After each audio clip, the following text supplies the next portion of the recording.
And now for something completely different. Hello, everybody, and welcome back to Cinematic Relief. I'm Thunder. And I'm Lightning. Did I even do? No, I can't talk about the last episode. This one's going up first. Yeah. This time we watched Soul, the new Pixar movie, Yeah. which went straight to Disney Plus and stars Jamie Foxx and Tina Fey. So I guess let's just do what we always do. Before we start talking about it, how did you like it? Yes or no? How did you like it?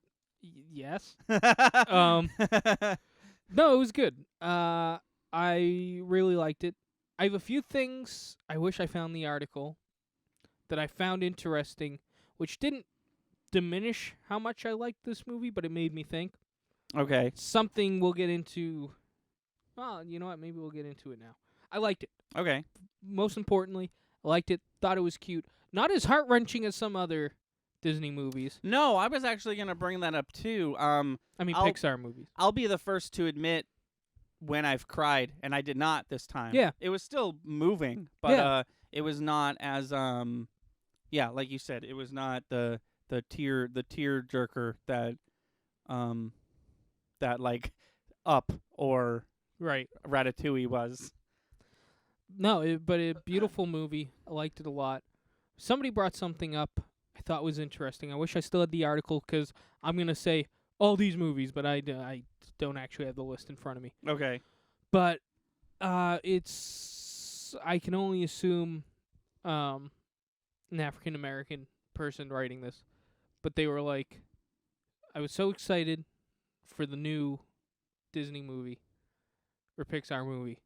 Just to find out they did the same dumb bullshit again. That dumb bullshit being every time it's a minority main character, they're always turned into something else. Oh, okay. So their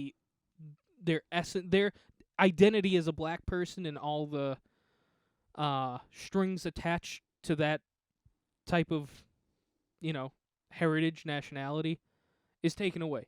You don't have to worry about the culture of that person anymore because now they're this. You know what I mean? Right. Like you have Princess and the Frog. Did Oh, you see yeah. that? No, I didn't, but I'm assuming she turns She into turns a frog. into a frog. Yeah.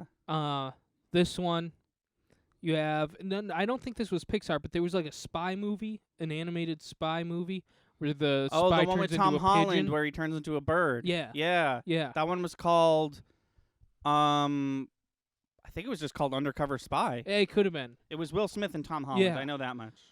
Just all these films, and I was like, that's interesting. I never thought about that. Because the second you turn them into something else, you don't. I use the term worry because that's the term he used, but like any social aspects or anything like that are no longer a concern. This Right. character's just a pigeon. This character's just a frog. You know what I mean? So do you think they do it, like, that's their intent? Consciously, subconsciously, it does feel like that's their way of saying, look, character of another race that isn't Caucasian. But they're not going to stay that the whole movie. Doesn't happen all the time. Right. A great example he used, Into the Spider-Verse. Yeah. That movie did it perfectly. Yeah. Character was half Hispanic, half black, stayed that way the whole movie. Yeah. Except he put on a spider suit, but if he didn't, it'd be kind of weird. I looked up this movie. Was the screenplay and the story was written by 3 people. One of them was African American. The other 2 were white. Oh, no. I just meant the kid who wrote the article I was talking about. Oh. Well, Good research. thank you. But that I was just talking about the whoever wrote the article I was reading. Well, that's my bad. All that said, it was still a great movie. That just made me think. Okay. Was all. All right. And I was because it's not. And he made a point. He was like, it's not every movie, but Right. Pixar's a bad culprit of doing that. Pixar and Disney. Does that happen in Coco? Have not seen the film. So Coco, this was interesting because I did mention this to the guys, one of the bands. Coco does do it, but the kid turns into one of the undead, Okay. which is part of his culture. That's Okay. a part. Yeah. You know what I mean? Because Yeah. the kid mentioned Coco as like this. They did it again with Coco, and I mentioned that to one of the bands, and they brought up a good point. They were like, "Well, yeah, he did, but at least it was still part of his culture. Yeah. Like they didn't take the identity away from the character by doing that necessarily." What was I gonna say? I forget. Just something it was something to think about. Yeah. How'd you like it? So you and I were thinking of things to do on Cinematic Relief, and you were like, "Well, Soul just came out, and Pauline and I are gonna watch it together. Why don't we do that?" And I was like, "Okay." I knew literally nothing about this movie. Didn't know. I knew what the main character looked like, right? And I knew it was called Soul. Didn't know it was about music. Didn't know the plot. Was very surprised when he turned into a little ghost baby thing. Didn't expect that at all. I absolutely loved this film. Yeah, I liked was it a great a lot. movie. I haven't seen a film, I think since Knives Out, that's so perfectly like separated its movie into 3 acts. Yeah. There was like the I'm dead and I don't want to be here, the I'm alive but I'm in a cat's body, and then the climax of the film. Yeah. It was just so like you couldn't. Sometimes I'll look back at a movie and I'll be like, okay, this is where I could because movies don't need a 3rd act structure, but it's the easiest one to do. So most movies do have a 3 act structure. So sometimes I'll look backwards at a movie and I'll be like, oh yeah, this is where it was. But this one, like as it was happening, I was like, oh, welcome to Act 2. No, I liked it a lot. I liked it a whole lot. There was a lot to like, honestly. Oh yeah. But before we talk any further, gotta bring this up. I talked about this. Never mind. This one's going up first. The lighting was incredible. Yeah. Did you notice that, like, specifically when he was in the real world, the lighting was phenomenal. I don't know if that's Pixar, like, just being on top of the game. I don't know if, like, 3D animation lighting has, like, this is where it is now, but that movie was really, really good looking. Yeah. And I wanted to mention that. So I didn't know this was going to be about music, right? And the beginning of the film, before he dies. Can I just speaking of the beginning? Yeah. Did you like the music the right before Disney film starts? The music's all screwed up and it's his class. Once they revealed what it was, I was like, okay. But as it was happening, I was like, I can't. I hate this. I knew it was about music, so I figured it was something like that. So I was loving it the whole time. I was like, I knew that whatever the fuck I was being forced to listen to was intentional, but I was just like, don't do this. This is a horrible start to your movie. It was almost too bad to be funny, but it wasn't. It was still, I got the charm. I was just like, all right, great introduction to your movie. Now that my eardrums are bleeding. So the first act of this movie had a lot of music with no lyrics and no dialogue, right? yeah. And it was reminding me a bit of Fantasia. I know that's kind of a weird pull, but when I think of Disney and music, I think of Fantasia, right? And Fantasia was just that. It was just visuals and visual storytelling and a classical piece of music. And there was no dialogue except in the interstitial, like, now we take you from this one to this one. Yeah. And I love Fantasia. I've always loved Fantasia. I don't think I've ever talked about Fantasia. Fantasia 2000, I think, is better than the original, but that's just me. I know that's a bonkers, A hot take. not a hot take. Just no one's like, did you just hear the news? Thunder Lightning Gaming thinks that Fantasia 2000 is better. No, it's just not. It's an unpopular opinion. But yeah, it was giving me Fantasia vibes of just like, you don't need, or even Three Caballeros vibes, where it's just like, you don't need dialogue or really storytelling at all in the. Oh man, I'm losing my words. You don't need conventional storytelling in order to tell a story. Like Okay. he was playing the scene where he's playing for his class and the scene where he's playing for the woman that he wanted a job for. I forget her name. I did just watch this film last night. I but loved forget that her name. scene of him playing for his class. Yeah. Oh yeah, that was great. It made me, honestly, it reminded me of music school. Yeah. I feel like that's something one of our professors would have done. Our professors would do that all the time. Where Yeah. it's just like lesson, and then like they get caught up in the moment and just like take to a piano for like 3 minutes straight, and they're like, Yeah. anyways, and then they're back to teaching. Oh, that's definitely something they would have done. But yeah, I didn't know anything going in, so when he died, I was like, he's dead, and then he was. I was like, oh, he is dead. Okay, cool. Because Pixar, I feel like a You lesser. thought they were going to shy away from him Yeah, actually being dead? I thought I thought a lesser Pixar movie would be like, you're not dead, you're, I don't know. Yeah. But he dropped in as a little blue minion dude, and I was like, oh Christ! But then he was like, I'm a ghost and I'm dead, and here's my corpse. I was like, oh okay, yeah, you are dead. And once I got through the initial like, here's how everything is working, here's what the plan is. I was on board, and then the cat stuff happens, right? She Yeah. goes into his body, he goes into a cat, and at first I was like, oh no, this is going to be the rest of the movie, and then it sort of was, but it was like better than I thought it was going to be. Like I Yeah. was digging him hanging out in like the before land or whatever it's called, Yeah. and then he made it back to being a human, and the cat stuff happened. I was like, I'll tell you I my had a similar feeling when that happened. but it won you over, yeah? Yeah, As it went yeah, on? yeah. I'll tell you one thing. My favorite scene in the whole piece, and I think this is not a hot take, I think this was the most memorable, most impressive scene, was when he's talking to his mom, and he's like, say everything I Oh, say, yeah. but the camera shifts, and now it's just him talking. Yeah. I thought that was really, I thought that was a really powerful, really cool scene. I really That like, and I know why they did it, right? Like that scene wouldn't have worked if it was we had to hear all that dialogue twice, right. No, once out of him and absolutely. once out of Absolutely. the And I Tina Fey cat. I was thinking that as it was starting, I was like, this would be better, and then it was. Yes, I didn't- exactly. I You didn't have exactly instantly know what was going to make it better, but then they did it, and I you was have like, exactly enough time to be like, oh, we're gonna do this like this. Oh, never mind. yeah. You know.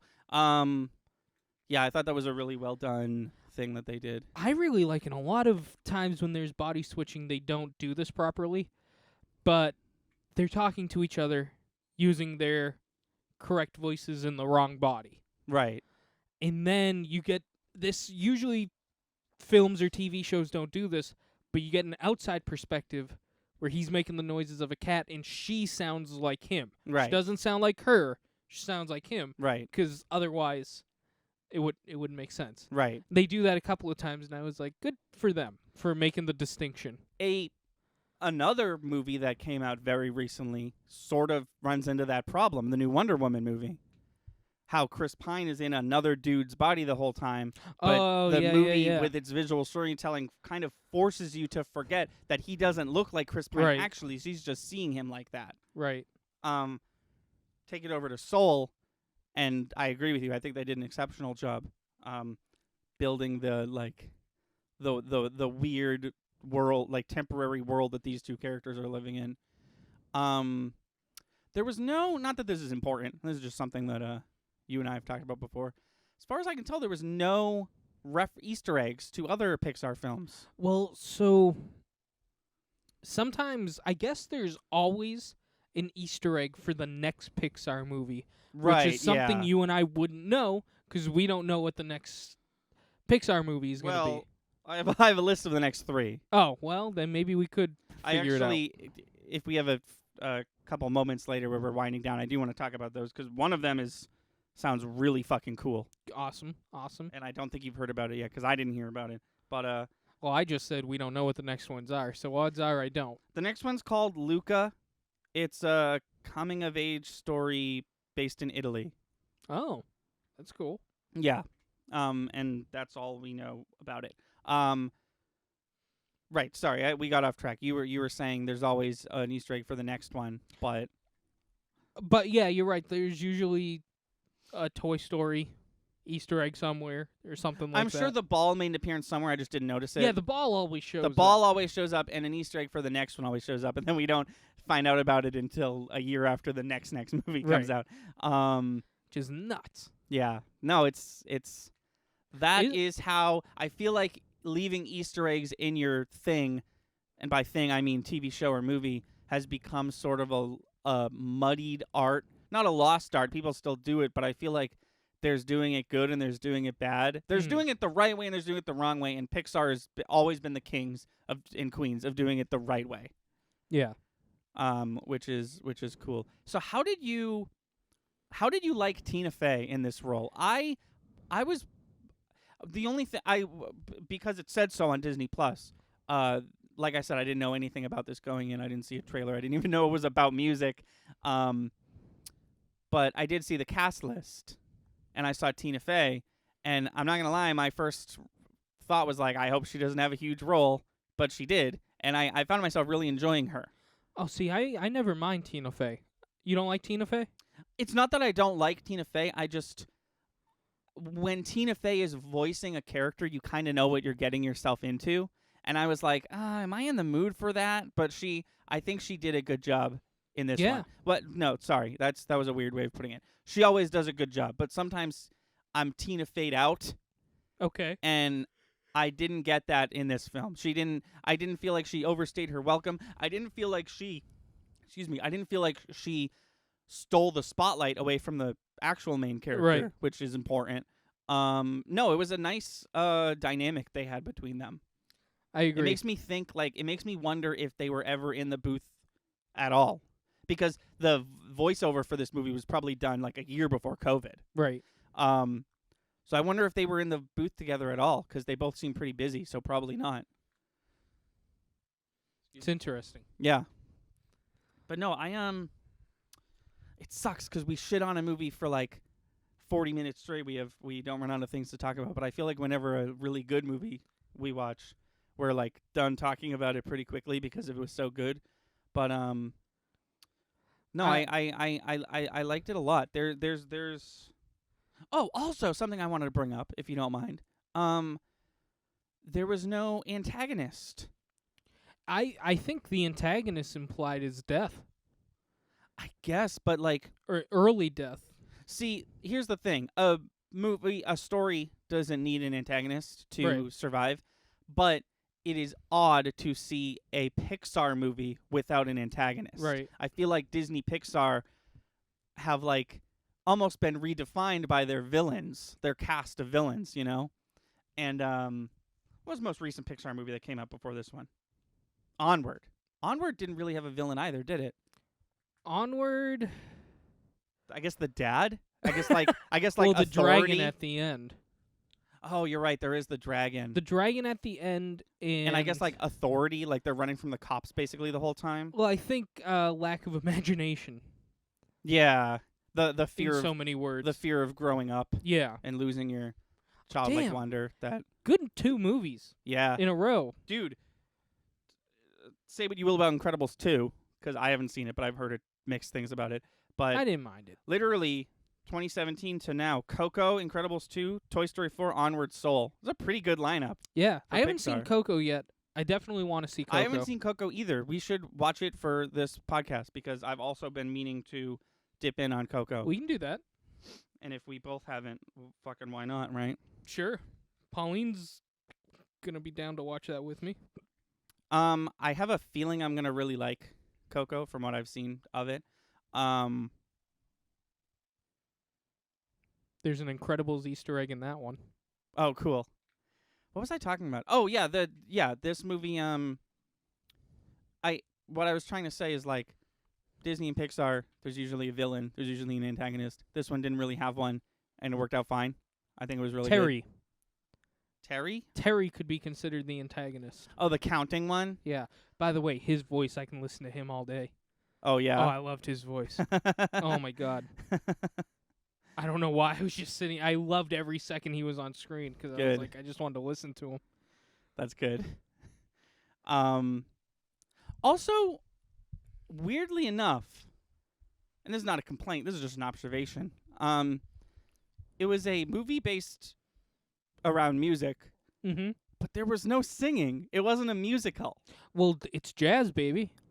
No, I know, but like I feel like Oh, I you guess- wanted the film to be like a musical setting?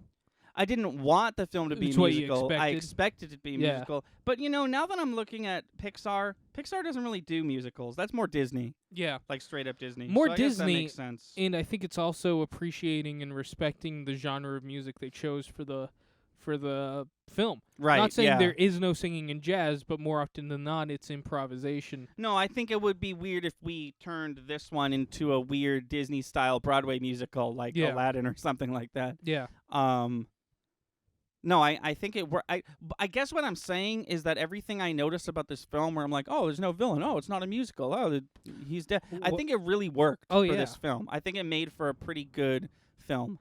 What about that scene? It's super quick. It's kind of stroby, but I liked the visual of when he dies and he's falling and it's like black and white and it's flashing and vibrating to the music that's playing. Oh, yeah, that was pretty cool. Yeah. It's because it's the only movie where something like this happens, but it reminded me of what's that fucking movie called? It reminded me of Get Out Okay. when he's falling into Oh, the yeah. Not because black person, not because he was falling in a black void. Yeah. And I was like, this reminds me of I think it's called The Sunken Place from Get Out. Oh, what is it called? I think I that's forget what it. I it's think called. it's Yeah, called it The could be Sunken it. Place. That could be it. I I liked the staircase. I liked how he slowly figured out what was going on. I liked how he was like, "We gotta panic," and that woman's like, "Nah, I'm done." yeah. I will say that was the one thing that I have two complaints, quote unquote, and they're really just observations. But one is I feel like more people, if that was a realistic situation, I feel like more people would have been doing what he's doing, where he's like, "No, I died too soon." Yeah. And also there's maybe I missed it, but there was no explanation for how all the shit that she had got on his desk. Like the bagel she left in the dude's thing and the pizza. Oh, it was all in crust. his pockets. I was saying to Pauline, his pockets have to be disgusting. She It was kept in his- stuffing shit in his pockets. Oh, see, the shot made it seem like it was the bagel that she left in the cakes, like the exact one. And I was like, how'd he get all this? I get the symbolism. Oh, well, she only took a bit of. You're talking about the Subway guy who she put the bagel in his. Right. That she only took a little bit off of the bagel and gave it to him. Okay. Because there was a little bit left in the pocket / on the table, it really made it look, when they cut to that, like it was the same exact one and it had somehow appeared on this table. I think it was the same one. Then how did it get there? She still had some bagel left. No. I mean the same exact piece. Literally the piece that was in the guitar case ended up on the table. Oh, you think it was that exact piece? That's what I thought at first. I see. And I was like, how did he get all these things? Because one of it was pizza crust, and I was like, she probably threw that away. But if there was a scene of him taking it all out of his pocket, and I totally missed that. Yeah, I think he was. I remember distinctly because I commented on it. I was like, "Oh my god, his pockets have to be disgusting." Okay. Pauline. I must have missed that. I wasn't. Sometimes I'll play a video game while I watch a movie. Didn't do that this time. Just sort of enjoyed the film. So I must have missed that. Bit of visual storytelling I didn't pick up on. Okay, then I'm okay with that. I will say you would expect there to be more souls being like, no, put me back. I had one plot hole Okay. that I noticed. He is in the cat's soul. I mean, in the cat's body. Yes. She's in his body. Yes. What happened to the cat? Quick funny shot of the cat going to the great beyond. End of the film. Cat's back. Cat's back. I'm like, Yeah. that cat's dead. Yeah. That cat is gone. I noticed that also. You don't get to keep this cat. No, It's just a. not only the cat goes back to the owner who's there for whatever reason. Oh yeah, that was yeah. But I was just sitting there like, that's dead cat. That cat should be dead. There's no reason that cat survived unless there's a secondary movie going on that we didn't get to see where the cat's doing the same exact thing he's trying to do, just fighting to get its life back. And then it finally all works out. Yo, at the end of the movie, I thought he wasn't gonna take it. I thought he was going to allow himself I to die. thought he was gonna be like, you know what? Nah, I'll just go to the great beyond. Me I too. finally lived Me my too. my dream or whatever. I was like, how. And I was convinced that was going to happen. I Yeah. was like, how gruesome, kind of, for Yeah. a Pixar movie that the main protagonist is just going to die in the end. Very poetically. Yeah. Because he said he would die a happy man if he got to play with her. He got to play with her. Exactly. Yeah. I thought it would have been a perfect way to end the movie. Yeah, and it was okay how, that they No, were yeah, like, it we're was a gonna give you fine- another chance. It was a fine, satisfying ending, but if I was making that movie, I think I would have had him pass Yeah. and go. And then like he goes and they don't show it. Like he just walks in and then the movie ends. Yeah. Which is kind of what happened anyways. That might have made it more emotional. yeah. I think on a Anthony cry meter, I think that might have got you. That might have put you over the On top. an Anthony cry meter, if there's a butterfly who's a little more like huge, a huge butterfly who's like a little more like human acting than a normal butterfly would, and he has to say goodbye to his friend, I'm gone. We're done. We're done. Did you notice that I put the fucking, speaking of the Anthony cry meter, do you notice that I put fucking the goddamn rhino from James and the Giant Peach in our most recent video essay? Did you? Yeah. In the In the crossover one, the Freddy versus Jason one. I didn't even notice it. Yeah, when I'm talking about Godzilla's Nightmare, where he's being haunted by King Ghidorah, I use the clouds forming from James and the Giant Peach. I didn't notice. I And- mean, I know and- exactly what you're talking about now. I didn't notice it was from that. It cuts away before you see the rhino, and I swear to God, I didn't do that so the rhino wouldn't show up. The clip I found ended right there before the Wow. rhino actually materialized. Wow. Um, Can we have a visual on this podcast of an Anthony cry meter and just where each film falls on the meter? You mean on this podcast from now on? Yeah, just Okay, every yeah. film. So, okay, it could so be 0, it could be 4, but no numbers between. you know what? Let's establish a canon for that right now, okay? Yeah. So there's got to be like didn't cry, wasn't emotional. I think instead of 0. like I think instead of 0 to 10 it's going to be different levels. So I think level 1 Dry to oh my god, Jesus. Yeah, that's how we should do basically, yeah. it. You guys are getting behind the scenes of how we make the stupid stuff on this channel. I think the first level is didn't cry, wasn't an emotional movie. And then I think level 2 is like thought about crying. Desert dry. And then I think level 3 is almost cried, could have cried but didn't. And that's where this movie falls. Misty. And then 4 is I think 4 is teared up a little. Puddle. And then 5 is cried a lot at one particular scene. Lake. And then I think this rarely happens, but cried most of the movie, I guess would be the top. Ocean. I just did it. Yeah, no, there it is. Desert, dry, misty, puddle, lake, ocean. I'm gonna cut this part out and save it for myself, so I can keep referring back to it from now on, except the next 2, because this one was recorded first. Every movie's gonna get an Anthony Cry meter rating Based off of what we just Yeah. discussed. Are you gonna refer to it as desert, dry, misty, puddle, lake, ocean? Yeah. I'll say like desert and then the thing. You know what I mean? Cool. Yeah, we can start doing that. That's fun. I like it.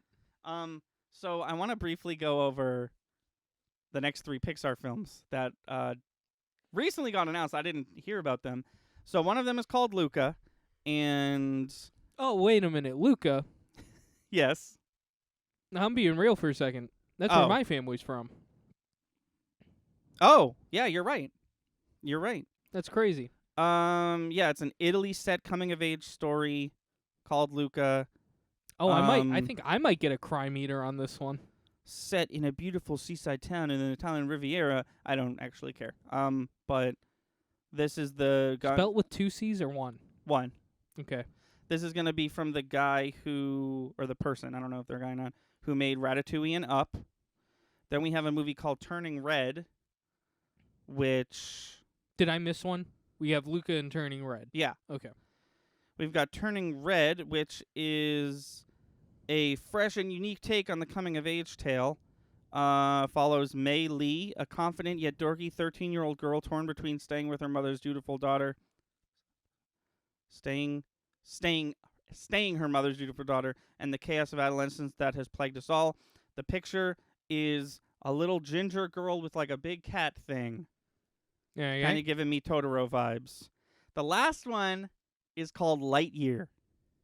Oh. It's going to be a movie about the in-universe real human being guy who the Buzz Lightyear toys are based off of, and he's going to be voiced by Chris Evans, the guy who plays Captain America. So much. Okay, so in Toy Story canon, Yes. there is A real dude named Buzz Lightyear. who is a space hero? He is, yeah, as far as I can tell. Zurg is real. No.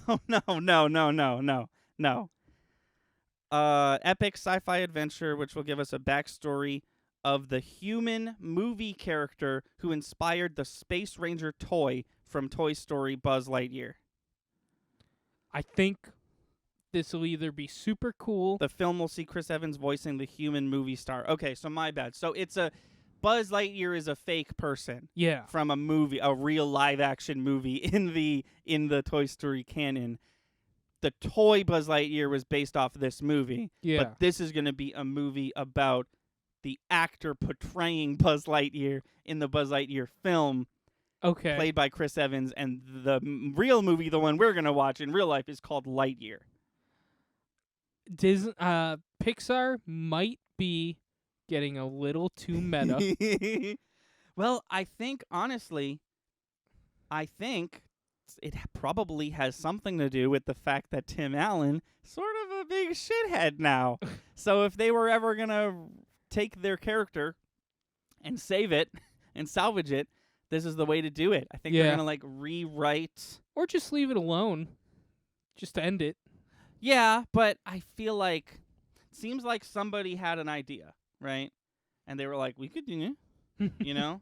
Yeah. It's almost got, and I know I've been talking about this a lot, but it's almost got Wes Craven New Nightmare vibes, where it's like, this is a movie about a movie, and you've already seen the story of the character, but now you're seeing the story of the dude playing the character. Yeah. Except Toy Story takes it a step further, where we don't see the character, we just see a random toy Right. based off this character. Right. The toy, who just so happens to think that he is this real dude, that'll be interesting to see if this guy or his character in the in-universe movie acts at all like toy Buzz Lightyear, Right. like at all. Also, something I found out while I was looking this up has nothing to do with this. You know in Toy Story 1 where he's watching a commercial Mm-hmm. and he's like, I'm a toy, and the commercial is like, all new Buzz Lightyear. That At voice. Al's Toy Barn? No. The first movie. Yeah, I think it still says at Al's Toy Barn. Oh, at the does it? Oh, my Yeah. mistake. Anyways, the voice of that commercial is Penn Jillette from Penn and Teller. end. What is that? Penn and Teller, the magician duo. One of them talks, one of them doesn't. Oh, Yeah, I didn't know that. yeah. He was the voice of that commercial, Huh. which is crazy. Once you listen to it, you're like, oh my god, it is him. That's nuts. Why did he do this? That's crazy. Toy Story is a good series. Toy Story is a good series. The fourth one was really fucking good. The fourth one was I think it was a 5 on the crying scale. I'll work out the details in editing. Lake. That's a lake. I think, yeah. cried a lot at one particular scene. Yeah. Yeah. And we all know it. We all know what scene it was. Moving on. Don't make me talk about it again. Moving on. Let's do Ebert. What should we do? Want to see what Ebert thought about Cars? What should we do? Have we done Toy Story? We have. Yeah, I guess Cars. We got Cars. He's gonna hate Cars. All right. Fuck you. Fuck this dude. Already.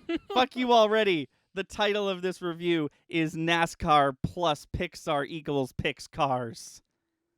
Damn. How stupid is that? What do you think? This is the part of the podcast 1. where Chris guessed how many stars Roger Ebert gave the film, just as a reminder to him and to the audience, although he doesn't need a reminder anymore, that Roger Ebert gives movie ratings out of 4 stars instead of 5 or 3 because he is a certified crazy Or person. 10. Or 10. Or Or 100, an even number that people normally use. Chris, you said 1. I said 1. He gave it 3 stars. Wow. Even with a title like that. I wouldn't have thought that even in... What the hell? I wouldn't have thought that even in animation, a 1951 Hudson Hornet could look simultaneously like itself and like Paul Newman.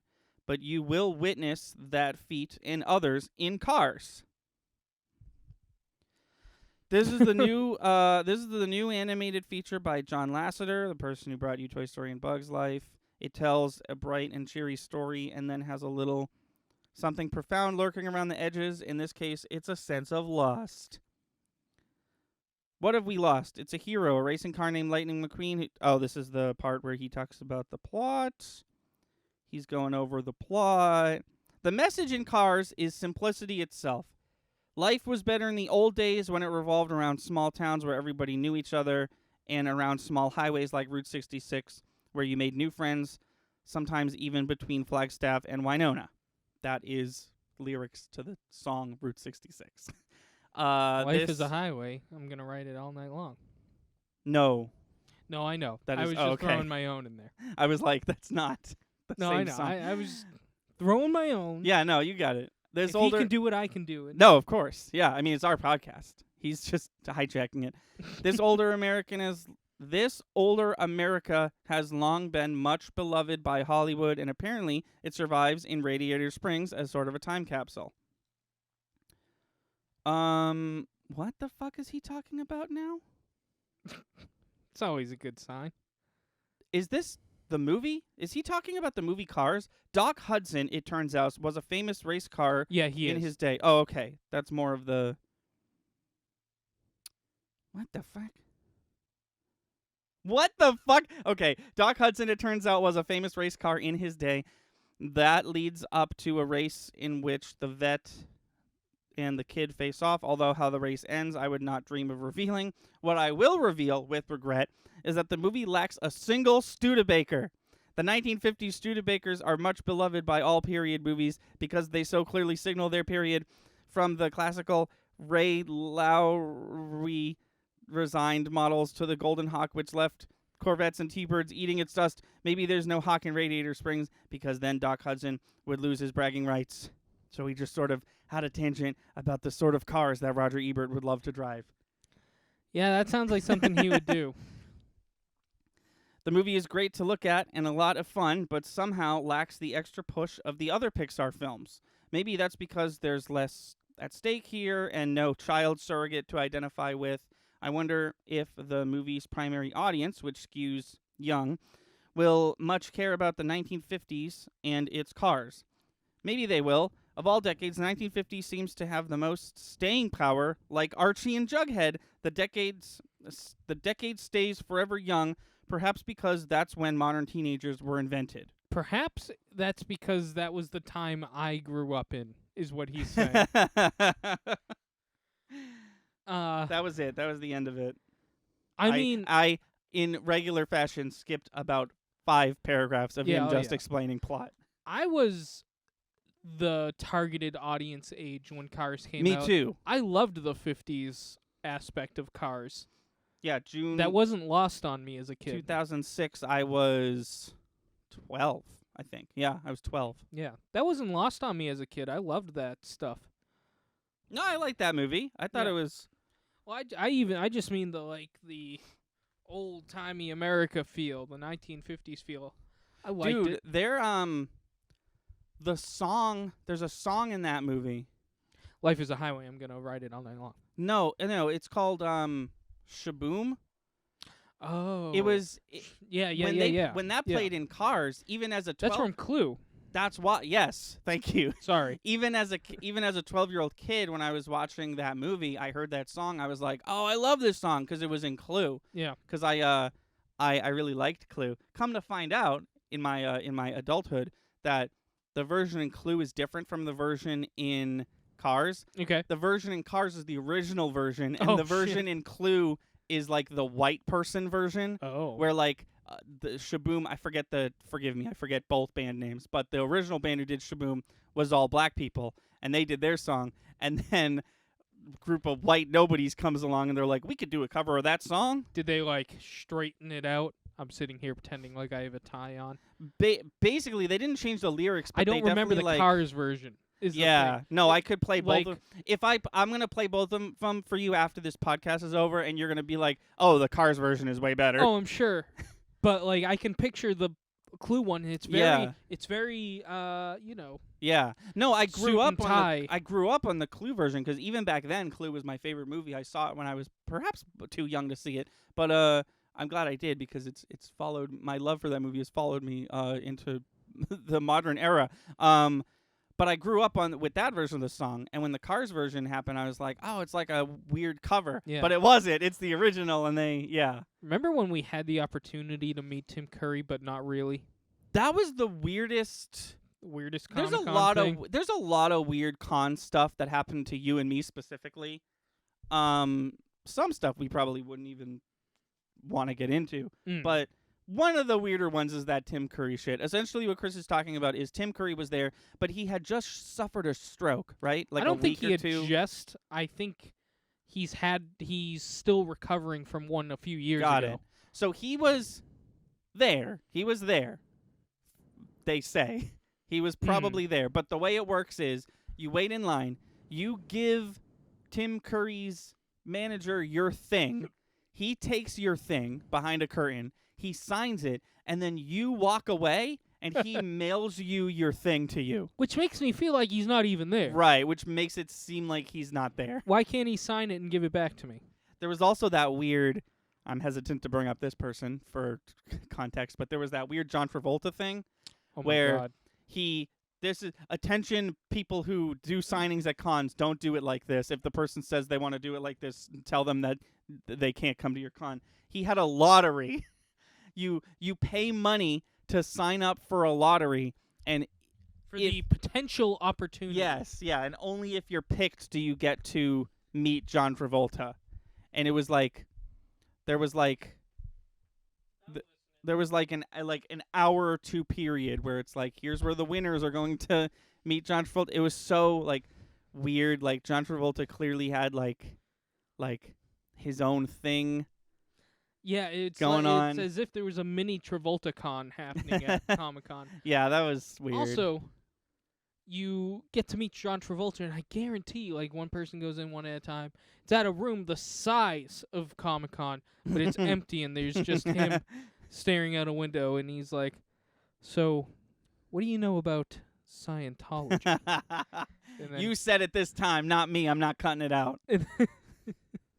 Did you say it? Did you say it once? One time I tried to talk about it and you freaked out at me. You made me bleep me even saying the word Scientology. Oh yeah, 'cause they're freaking insane. No, but I know. I know. I won't talk too much. I don't give a on the- shit. You talk no, about I it know. as much No, as you now want. I'm getting scared again. So I'm not going to talk about them. They'll come after you. No, I Um, know. No, I know. Anyways, it was scary. Now I'm scared. Tim Curry. Yes. The fact that they take it away and it gets mailed to you made me think that he actually does sign it. Because But- if you're just but- going to fake it, just hand it back to me when Right. you're done. But he probably wasn't. He probably wasn't there. Yeah. It was probably behind that curtain was probably that just point- a pile of stuff people want Tim Curry to sign. At that point, why lie? Why not just say he's not here? Give us your stuff. He'll sign it. Yeah. We'll mail it back to you. I don't know. Why go the extra mile to lie and be like he's behind this curtain? Why go the extra mile to show up to a con? Tim Curry's got to have enough money. He doesn't need a convention. Yeah, I don't know. I don't know, man. Yeah, you'd think that of all the people we've ever gone to see, Tim Curry would have been the one to cancel, and we'd be like, I get it. Yeah. Because Boston Comic Con in particular is rife with cancellations. Oh yeah. Like day Adam. of cancellation. Yeah. Not that I wanted to meet this particular person, but we were on our way there, the beginning of day 2, and I got a confirmation on my phone that Pamela Anderson did in fact cancel. Like That was hours dumb. before the only day of the weekend she was supposed to show That up. was dumb. Not that I care. I didn't want to meet this person, but I was just like, are you kidding me? That's allowed. Yeah. Meanwhile, fucking Stephen Amell literally filmed episode 6 of Arrow and then signed everyone he could on Saturday and then took a flight and then on Sunday filmed episode 7 of Arrow. Mm. And it's like that he's like comparing fame Stephen Amell to Pamela Anderson. I think it's safe to say that Pamela Anderson's way more famous. Then you have Adam West.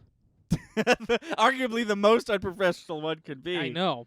He canceled Life. Wait, I'm gonna full circle. He canceled Life. Clearly didn't try as hard as Joe Gardner. Damn. Because all I'm saying is he could have tried to make it. Well, now that we have confirmation how heaven and hell and before you're born works, they didn't explain that either. Tina Fey's character is gonna like get her patch and go to Earth, and then she's gonna lose all her memories and she's gonna turn into a baby, right? That's how it works. Oh my God, that's what I said. I was like, you know what's freaking me out, Pauline, is he knows. She doesn't know. Right. He also is never going to be able to recognize her. Right. Because now she's a person. Right, because they confirm with the like little voice gag that she could be anybody. Yeah, yeah. She could be a boy or a girl. Yeah. But she's been I forget what they're called, an unborn soul. Yeah. For, as she put it, hundreds of years, and Thousands. she's gonna Thousands. To just put it into perspective, and I liked how they did this. Oh right, she's number 22. In the soul before her was 108 billion. Something is not exact, but Right, that was right. that No, was it was the a number very- that they were around. A very large number. Yeah. Yeah. Yeah, that I couldn't stop thinking about that either. How like she's like gonna find her spark or whatever, and then she's gonna forget everything. Mm-hmm. And she's going to turn into a baby, like we all do after we're unborn souls. And then they're never gonna meet again. No, and if they do, neither one of them will ever know. Right. And that would scare me. If I was I think his name's Joe Gardner. Yep, you got it. If I was Joe Gardner, that thought would haunt me every day. That there's a person I connected so much with who is on this earth. I know Right. they're here. I will never know who they are. Also, hippie guy like was literally like Just a living person. Yeah, he was just a living dude who could also travel. Like he was like the daywalker. Like Yeah. like he had like extraterrestrial knowledge of like that place and Earth, and like had them all at the same time. Everyone else had these rules of like you don't know about this if you're this, but when you're this, you can't do this. And he was just like both at the same time. I don't know. He was gonna do a body swap transfusion right in the middle of like I only assume was Harlem. He was psyched for it too. Yeah. Yeah. He might have been my favorite character. He was funny. He was cool. He was voiced by Graham Norton, which is funny because Graham Norton's not really an actor these days. He's more of a talk show host. So that's cool. Yeah. I will say that I feel like it was almost James Corden. I feel like that's one of the roles that James Corden would take. Okay. But they got Graham Norton instead. Still a talk show host, but not the one that's in literally every single animated movie. But yeah, no, Soul was exceptional. I liked it a lot. I didn't expect to, just because I didn't know what I was getting into. Because I literally knew nothing about it. Which, you know, is a testament to. I wonder if I would have liked it as much if I saw trailers for it. You know what I mean? Okay. Because I'm glad nothing was spoiled. For you. literally nothing. I didn't know he was gonna die. I didn't know why it was called Soul. There is a cat behind you. I didn't know Yeah. it was about music. I'm gonna move my coat. And I ended up liking it a lot, and I'm glad I watched it. But Oh. I think that does it for us. Yeah. Yes. Was there anything else you wanted to say? Any closing thoughts on Soul? I can't say that. Okay. Adam West should have tried harder. Well, Anyways, what are you gonna do? What are you gonna do? But yeah, that'll do it for us. Until next time, I've been Thunder. I'm Lightning. Stay safe, stay clean, and we'll see you next time.